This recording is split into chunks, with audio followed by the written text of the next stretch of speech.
Buen día, agradezco al comité organizador la invitación. En esta ocasión platicaré de la radioterapia en cáncer de mama localmente avanzado, una entidad heterogénea que abarca tumores voluminosos con gran afección axilar y al carcinoma inflamatorio de la mama. Por definición, vamos a referirnos estrictamente a tumores inoperables mayores de 5 centímetros que tienen afección a la piel o a la pared costal, presencia de adenopatías axilares voluminosas y se abre una ventana para incluir a la etapa 2B, específicamente al T3N0M0. Dentro de la definición del carcinoma inflamatorio, la AJCC la define como una entidad clínico-patológica separada, caracterizada por eritema difuso, piel de naranja, edema mayor a un tercio de la piel, un inicio rápido y progresivo menor a 6 meses y la presencia de émbolos tumorales en la dermis. Hay que diferenciarlo del carcinoma primario, que representa todas las características previamente comentadas, y del secundario, que se deba a cambios secundarios por un carcinoma no inflamatorio. La epidemiología, tenemos que a nivel mundial el cáncer de mama es la tumoración maligna más frecuente en la mujer, ocupa la segunda causa de muerte por cáncer y una mortalidad superior al 55% en los países en vías de desarrollo. En el 2000, la OMS detecta un incremento en la presentación en América Latina y en el 2008 la OPS alerta sobre un incremento anual de más de 462,000 casos y más de 100,000 muertes. Se estima que para el año 2030 se prevé un aumento de un 34% en la región de las Américas. Las estadísticas mundiales distan mucho de las estadísticas en nuestro país. Para Europa y Estados Unidos representa el 4,6% de los casos y para Estados Unidos el 8,5% y el carcinoma inflamatorio el 2 al 4%. La epidemiología en México, no tenemos estadísticas concretas para esta entidad, solamente en el reporte de la Gaceta Mexicana de Oncología en su versión 2019 comenta que las etapas 3 representan el 55,9% de los casos. La etapificación incluye desde la etapa 2B en el T3N0M0 hasta la etapa clínica 3C. El algoritmo de tratamiento para esta entidad se considera a través de las décadas como multimodal. Es un tratamiento que va acompañado de quimioterapia, cirugía y radioterapia. En la actualidad se considera el estándar de tratamiento la quimioterapia neoadyuvante a base de taxanos y antraciclinas y después de una respuesta parcial o completa, el manejo locorregional, ya sea con cirugía y con radioterapia. En las guías de la NCCN tenemos que en la versión actual la recomendación es quimioterapia preoperatoria y después el manejo locorregional. Dentro de la quimioterapia neoadyuvante es una entidad que se ha explorado bastante a través de la historia. Los estudios a través de la historia han mencionado que el beneficio es sustancial. Las directrices actuales recomiendan como estándar de tratamiento y esta serie clásica del 2008 es un estudio que va a impactar en el manejo neoadyuvante del cáncer de mama, tanto en el manejo sistémico como las directrices que están actualmente corriendo para radioterapia. Vemos que en este estudio la adición de los taxanos en el grupo de antraciclinas no me representa un impacto ni en la sobrevida libre de enfermedad ni en la sobrevida global para las pacientes. Y estas series se iniciaron queriendo contestar varias preguntas sobre el manejo sistémico y a través de los años vamos a descubrir el beneficio con la radiación. La quimioterapia neoadyuvante hoy en día se considera un estándar de tratamiento. Vemos que quimioterapia neoadyuvante versus adyuvante no ofrece diferencias significativas ni en sobrevida libre de enfermedad ni en sobrevida global entre ambos esquemas. Sin embargo, va a permitir la resecabilidad y la opción de una cirugía conservadora sin afectar la sobrevida libre de enfermedad.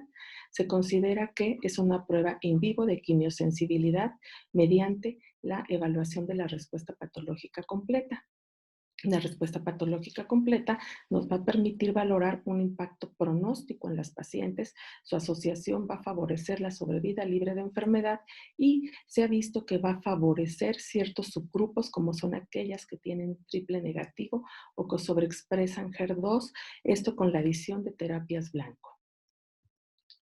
La terapia endocrina, sin embargo, a raíz de que se observa que con la terapia sistémica neoadyuvante, las pacientes luminales tienen un beneficio menos marcado que las pacientes que son triples negativos, entonces a la par se empieza a estudiar el beneficio de la terapia endocrina neoadyuvante, donde históricamente se reserva para pacientes frágiles, aquellas pacientes que por alguna circunstancia no son candidatas de forma inicial a cirugía o bien que por alguna comorbilidad estas pacientes no puedan recibir un tratamiento sistémico. Entonces vemos que han surgido muchas series al respecto para definir cuál es el beneficio sustancial en estas pacientes. En esta serie vemos que se plantea la utilización de un índice pronóstico endocrino preoperatorio. Previamente este índice, descrito en los artículos P024 y en el artículo IMPACT, en donde básicamente ven que la respuesta patológica a la terapia neoadyuvante endocrina va a favorecer algunos cambios en el reporte de patología. Los parámetros a evaluar son tumores, el tamaño tumoral, la presencia o no de afección ganglionar, la expresión del Ki-67 y el estado de los receptores hormonales. Entonces, con esto va a generar un puntaje. El puntaje de 0 es que tiene un riesgo de recaída menor al 10%. Y cuando tenemos un puntaje mayor de 0, el riesgo de recaída local es superior al 23%. Nos va a permitir apoyarnos y ver cuál es el manejo adyuvante posterior a este grupo. Actualmente lo que tenemos del manejo endocrino neoadyuvante es que está descrito para pacientes posmenopáusicas que sobreexpresan los receptores de estrógeno y progesterona. Ellas, la recomendación es recibir inhibidores de la aromatasa como primera línea. Esto es una recomendación de ESMO del 2019. Vamos a tener que debe administrarse por lo menos durante 6 meses y ver que si a los 6 meses hay una respuesta clínica adecuada, extender la terapia endocrina para hasta que haya un máximo beneficio clínico y posteriormente llevar a la paciente a un tratamiento quirúrgico y evaluar según el puntaje la adyuvancia a los tratamientos. Podemos aquí en algunas pacientes que tienen respuesta patológica completa evitar el tratamiento sistémico adyuvante. Pero en aquellas pacientes que tienen un puntaje mayor a 0, debe de ofrecer tratamiento adyuvante con quimioterapia y con radioterapia según la etapa inicial. Continuando con el manejo del cáncer de mama, este algoritmo nos va a ir llevando de la mano para ver los tratamientos a seguir. Después de un óptimo manejo sistémico preoperatorio, si es factible, la cirugía va a llevarse a cabo ya sea con cirugía conservadora o bien con mastectomía y posteriormente continuar con la radioterapia postmastectomía. La radioterapia posmastectomía, históricamente su uso data desde 1904, cuando el doctor Abbey coloca agujas de radio en una paciente con un cáncer de mama localmente avanzado. Y ahí, a través de la historia, se sigue utilizando y en 1932 el doctor Case es el primero que coloca agujas de radio supraclaviculares y en las cadenas mamarias internas en una paciente con cáncer de mama postmastectomía. Este era uno de los primeros tratamientos utilizados, mas sin embargo, la preocupación empezó a evidenciarse cuando vieron que estas pacientes fallaban a distancia. Aquí la entrada del manejo sistémico adyuvante y con la intensificación de las terapias sistémicas empezaron a ver que el control locorregional seguía siendo un problema. Para esto, en esta serie clásica del grupo ECOG, en la década de los 70, empezaron a evaluar los patrones de falla locorregionales. En esta serie podemos ver que van a formar grupos de riesgo en donde forman un grupo de alto riesgo donde el tamaño tumoral mayor de 5 centímetros, la afección a más de 3 ganglios, la necrosis tumoral y la invasión a la fascia y al pectoral, entonces iban a marcar las tasas de recurrencia tanto locales como a distancia, impactando en estos grupos de pacientes. El grupo danés también hace una revisión sobre estos patrones de falla con 5 artículos, 5 protocolos, que es el B15, 16, 18, 22 y 25, en donde evalúan estas fallas en pacientes tratadas con mastectomía y quimioterapia y tamoxifeno sin radioterapia, y observan que las tasas de recurrencia local aisladas representan el 12% de los casos, las combinadas el 19.8% y las distancias 43.3%. Ven que los sitios mayores de recurrencia es la pared costal en un 53.9% de los casos, supraclavicular en el 22.6% y axilares en el 11.7%. Ellos, a la igual que la serie pasada, organizan grupos de riesgo y consideran que las pacientes con tumores mayores de 5 centímetros, con más de 3 ganglios afectados, aquí agregan el estado menopáusico, son las pacientes, y la afección a más de 3 ganglios son las pacientes que son de alto riesgo, y adición a radioterapia puede ser la opción. Continuando con el grupo danés en esta serie, ya una vez que ellos detectan los patrones de falla, empiezan a buscar cuál es si el estatus menopáusico es un factor que puede intervenir en este grupo de pacientes, y sobre todo la adición de radioterapia a estas pacientes que solo eran tratadas con cirugía y quimioterapia, en donde empiezan a observar que el beneficio de adicionar radioterapia en estos grupos es sustancial, impactando en el control locorregional en este subgrupo de pacientes. Para esto, el mismo grupo danés empieza a hacer más profundas sus investigaciones. Observan que a través de la historia hay un beneficio no solo en el control locorregional de las pacientes, sino también en la sobrevida libre de enfermedad y en la sobrevida global. Entonces deciden hacer un subgrupo de dos del protocolo 82B y el 82C, en donde van a definir qué pasa con estas pacientes que quedan entre 1 a 3 ganglios o pertenecen a un grupo intermedio, donde ellos ya vieron que el impacto de la radiación se favorece para aquellas de alto riesgo. Exploran qué pasa con este subgrupo, vuelven a revisar los casos. En este caso son 1,152 pacientes, donde ellos ven que el beneficio es sustancial para todas las pacientes, en aquellas que tienen 1 a 3 ganglios, y en aquellas que tienen más de 4 ganglios. Nuevamente vuelve a apoyar el beneficio de la radiación para este subgrupo de pacientes. En esta tabla represento los estudios más importantes en los cuales se llega a concluir lo que hasta hoy en día tenemos: el beneficio de la radioterapia posmastectomía, tanto en control local, sobrevida libre de enfermedad y sobrevida global.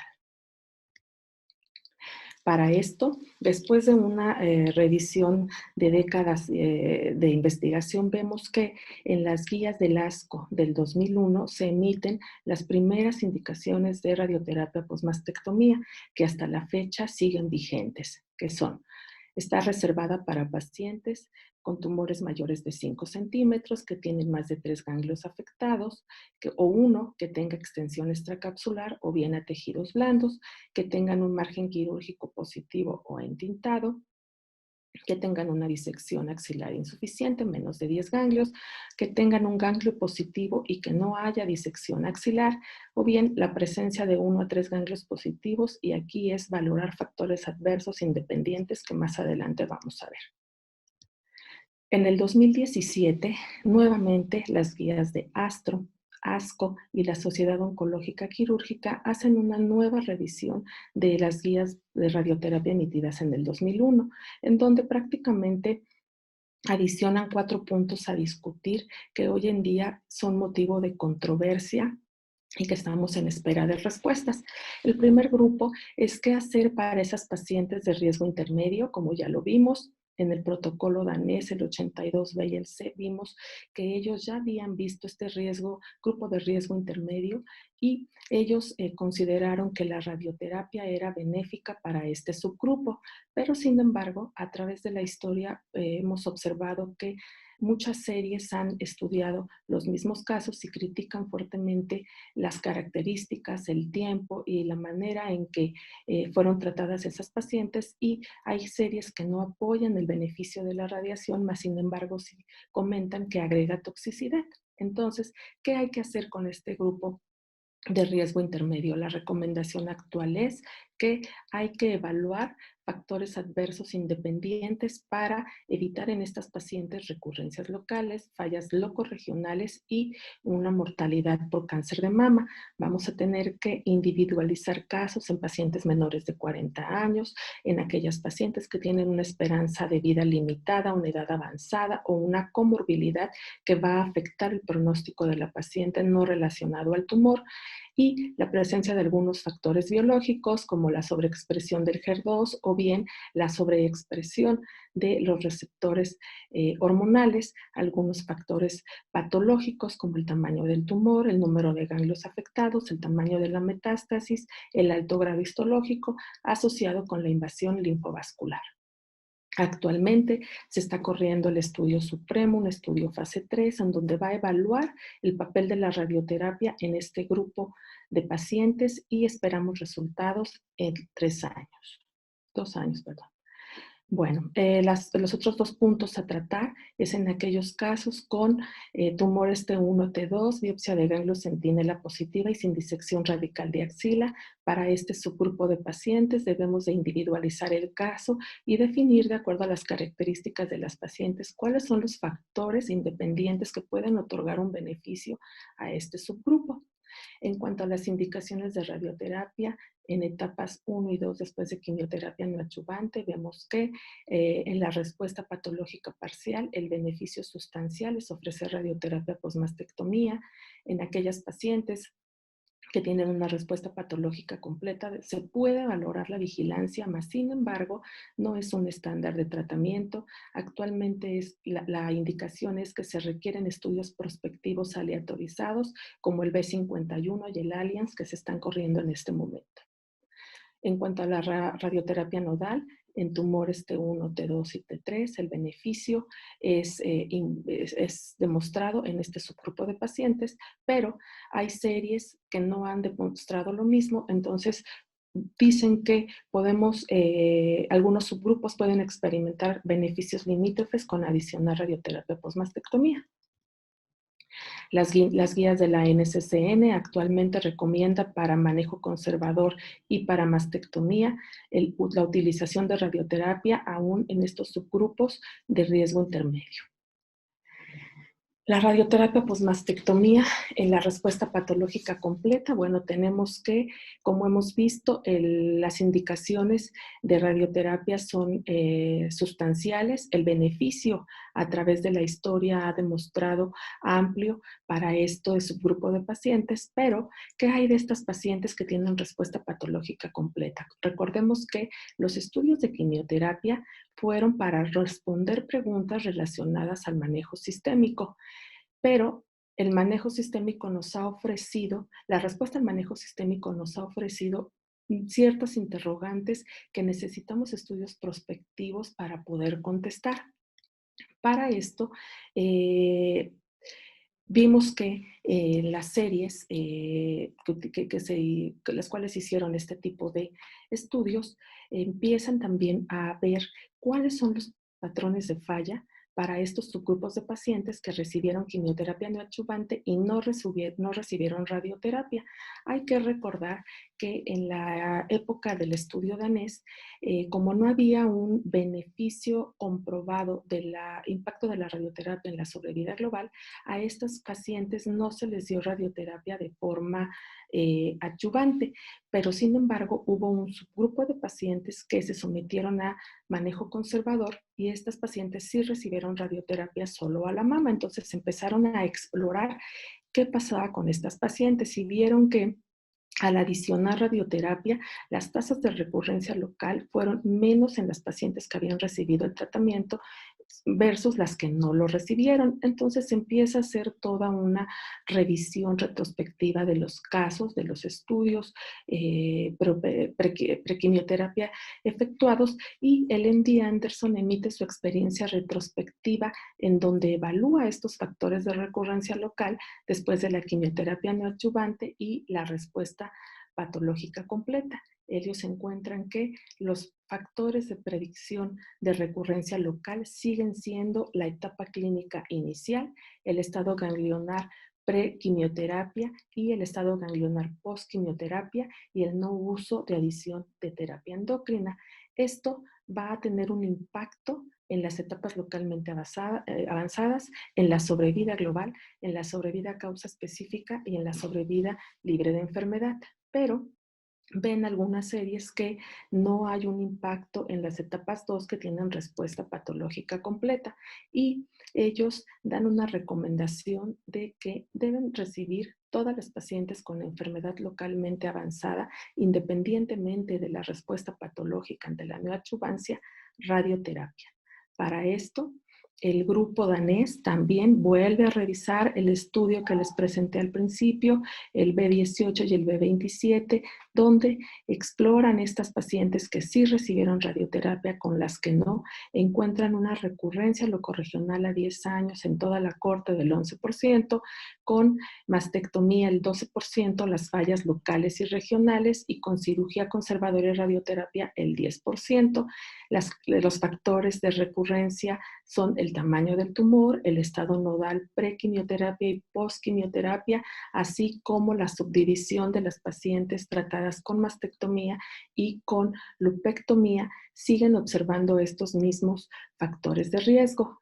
Ellos en esa serie recomiendan la utilización de unos nomogramas para predecir qué grupo de riesgo es el que va a recaer, y encuentran que las pacientes con ganglios positivos prequimioterapia y post-mastectomía son las que tienen un riesgo mayor de recurrencia locorregional. Hablando de la respuesta patológica completa, vemos que aumenta la sobrevida libre de eventos, la sobrevida global, y es más significativa en pacientes triple negativo de alto grado y las que sobreexpresan HER2.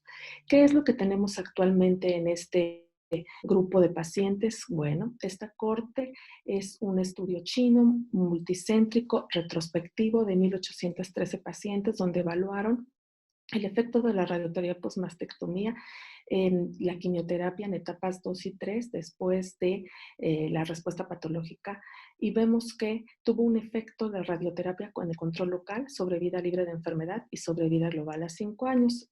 No en las pacientes que tenían ganglios negativos después de la neoadjuvancia, no tuvo impacto la utilización de la radiación, tampoco en esta serie tuvo impacto la adición de radioterapia en los N1, pero sí se aprecia un impacto en aquellos pacientes que son N2 y N3, el beneficio de otorgar radioterapia. Mas, sin embargo, actualmente esta serie no recomienda su uso como un estándar por tratarse de un estudio retrospectivo, y alienta a que este subgrupo de pacientes deben de incluirse en protocolos aleatorizados para su mejor manejo.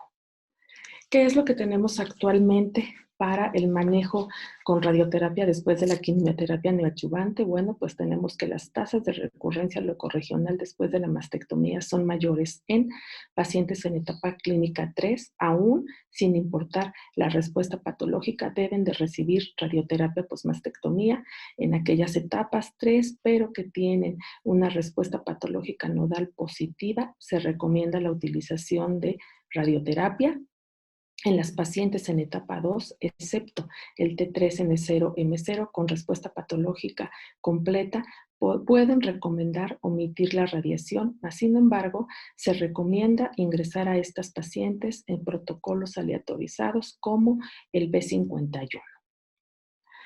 El estudio B51 es un estudio fase 3 multicéntrico, aleatorizado, donde está evaluando el papel de la radioterapia en este grupo de pacientes que se van a someter con ganglios positivos y quimioterapia neoadyuvante, y después ganglios negativos las van a aleatorizar a cirugía conservadora y radioterapia a la mama, cirugía conservadora y radioterapia nodal, y otro brazo que es el 2A y el 2B, donde van a hacer mastectomía sin radioterapia y mastectomía con radioterapia. Esperamos futuros resultados en el 2028 que nos aporten una luz para poder ofrecer un manejo óptimo a estas pacientes.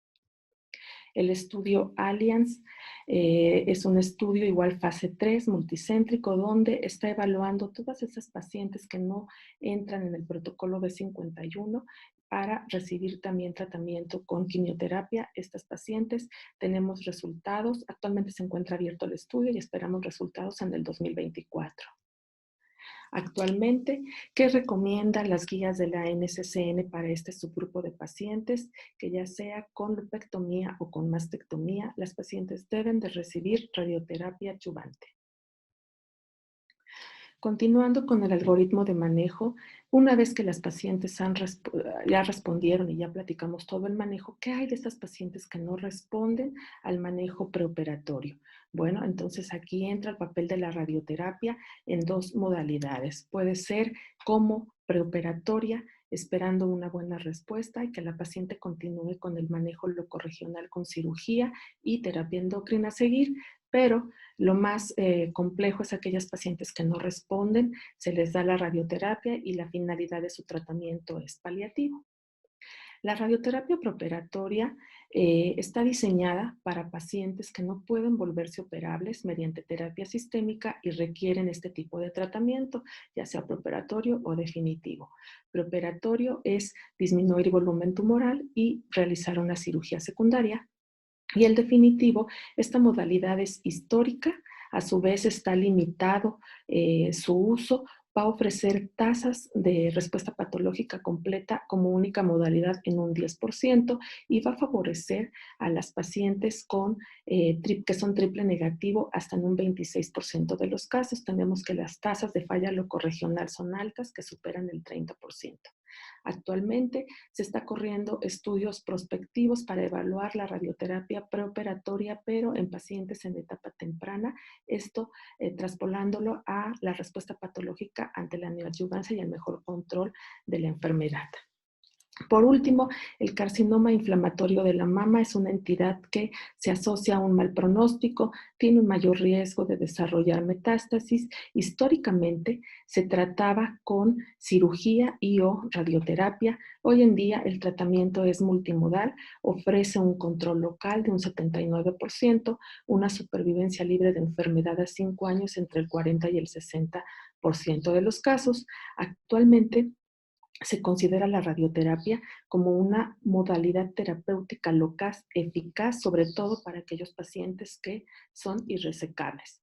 Los algoritmos de tratamiento los dividimos igual en pacientes que responden y aquellos que no responden. Los que responden van a manejo locorregional con cirugía y después radioterapia, y los pacientes que no responden reciben radioterapia, ya sea como única modalidad o paliación. Actualmente las guías de la NCCN recomiendan el grupo de pacientes que responde recibir manejo locorregional y radioterapia, y aquellas que no responden un tratamiento sistémico y paliación. Muchísimas gracias.